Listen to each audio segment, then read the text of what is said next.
We've got some breaking news, I understand. Here we go. And like I said last week, the first two interviews totaling approximately 20 hours, not one single thing was said in there that is classified. Not one single thing was said in those respective interviews that the American people should not be able to see, should not be able to hear. And I was thinking about this last night. I think in those total of 20 hours of interviews with both Ambassador Volker and Ambassador Yovanovitch, I think there have been a total of 12 members of Congress in those interviews, which means 423 members of Congress weren't present to hear the testimony from the witnesses that Mr. Schiff has called. 423 members of Congress who represent 750,000 people who don't know what frankly is going on. And at some point, they're going to be, it looks like they're going to be asked to vote on this, and that just seems to me exactly the wrong way to do this thing. We found out just about an hour ago that Chairman Schiff subpoenaed Dr. Hill. She was going to come. She'd agreed to come. She was going to come voluntarily.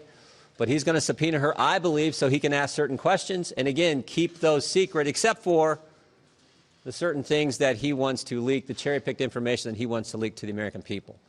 And the problem with this whole process is we don't get to hear some of the substantive things stated in these interviews, particularly things stated by Ambassador Volker, where he said there was no quid pro quo whatsoever. This process that played out is the typical diplomatic process that plays out when the hard-earned tax dollars of the American people are going to foreign governments for military and security assistance. So, again, we'll be in there for all 8, 10 hours, whatever it takes.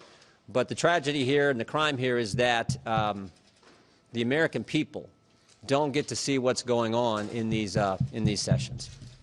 If I could add, so with regards to process and substance, on the process, precedent, whether it was the Richard Nixon impeachment or it was the Bill Clinton impeachment, had rights for the minority, rights for the president. And what should happen here is that there should be a vote. If the House Democrats want to pursue impeachment, they should put their money where their mouth is and have a vote. And there should be a process that allows the minority party to have subpoena power, that allows the president to be present, his counsel to be present at these depositions, to be able to ask questions, to be able to present evidence. The Democrats should be providing the minority and the president the same rights that they would demand if the roles were reversed. Now, instead, what you're seeing is a strategy by Adam Schiff and the Democrats to have closed-door depositions in his bunker here in the basement of the United States Capitol, and then to cherry-pick out facts that they think can be spun to best help make their case by also withholding other key facts and then also outright lying. The formula is there for the entire American public to see. It's playing out before our very eyes. Now, on the substance, Jim Jordan just spoke about Ambassador Volker. That transcript, by the way, still it should have been released by now. It should have been released a long time ago. And to recap, because there are some people who are in the media who still haven't even covered this, and there are others asking questions about what happened with regards to military aid, and they're ignoring this, so I'll state it again. President Zelensky had no idea that there was a hold on aid during the July 25th call. The readouts of the July 25th call on both the Ukraine side and the U.S. side mention nothing about a hold on aid or a quid pro quo. July 26th, the day after that phone call, Ambassador Volker met with President Zelensky. During that meeting, there was no reference to a hold on aid or a quid pro quo.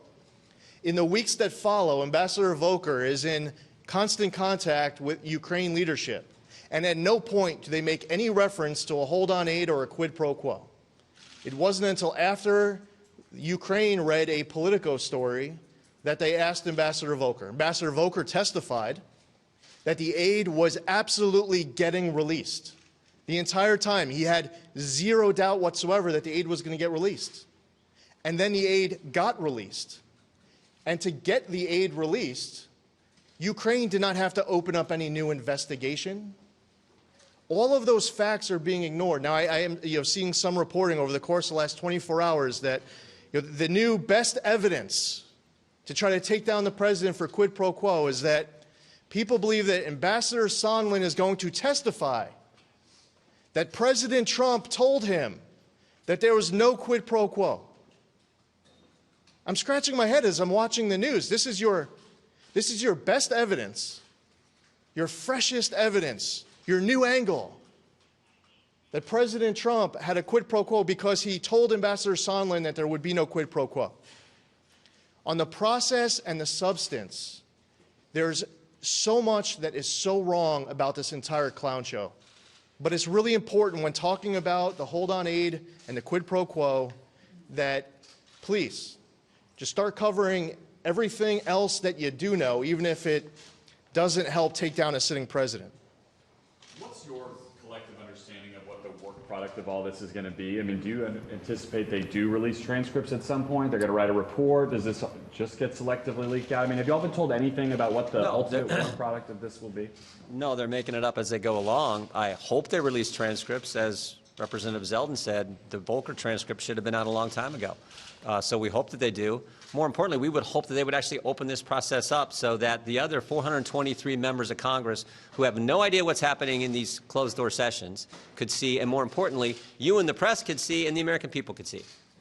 And by the way, we're talking about releasing everything. That's right. That's a great question. We're talking not only the other members of Congress, we want the transcripts released for all the American people to see so they can see for their own eyes the whole context of what's going on. Think about what's happening here.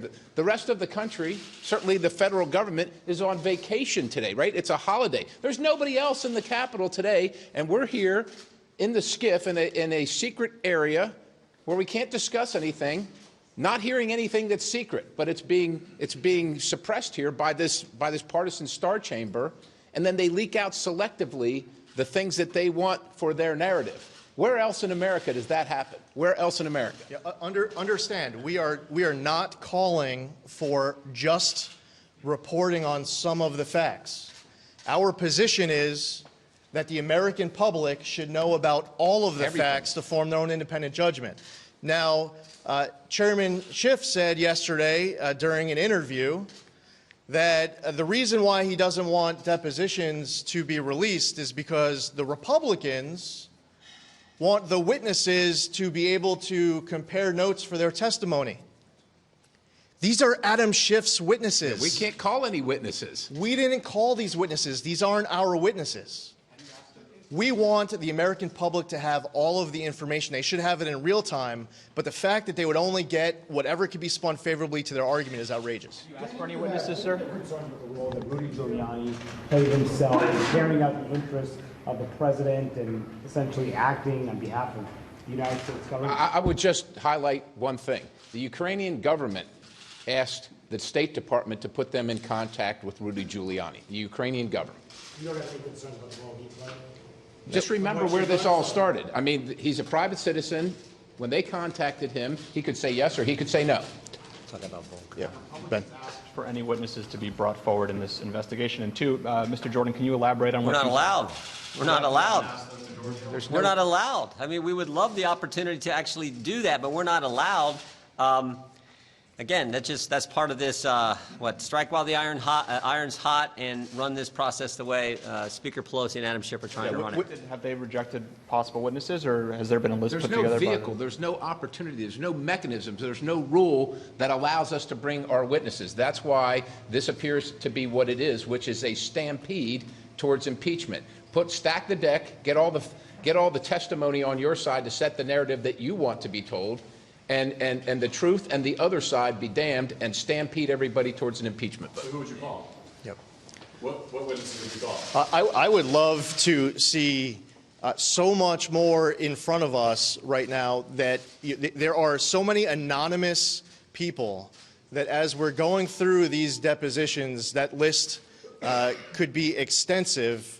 But unfortunately, it's anonymous contacts that in many cases you guys are reporting. It's anonymous contacts that people inside this room are reporting, and the whistleblower complaint. We just want facts. That's all we want. We just want facts. And the whistleblower, by the way, should absolutely be here to testify in front of us.